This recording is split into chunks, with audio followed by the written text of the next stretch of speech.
Мой родный кут, кто виноваты, что повтякали люди с хата. У палетки вёски покидали, свой кут на город обмяняли. Что вы скажите, там шукали, там треба мало працаваць, не треба сена сенаваць, не треба резать летом дровы, і не потребны вам коровы. Пайшоў на працу ты не зранку, попрацаваў і на канапку, набыў камп'ютар ты шарманку, і цэлую ночку прэшся ў танку. Ты ад дастатку там з дзяцінаю, а твоя вёсачка загіне.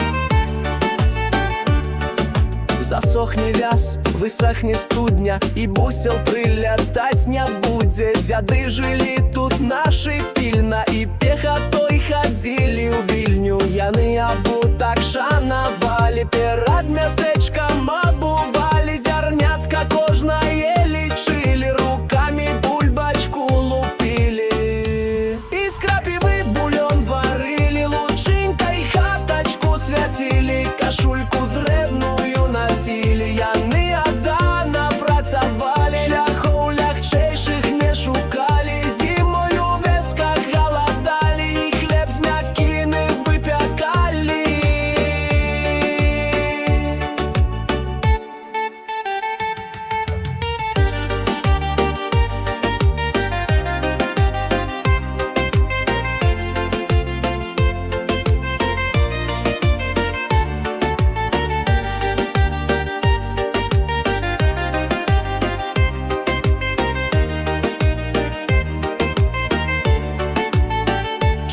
Свой кут і здрадзіць мове яны дазвол вам не давалі.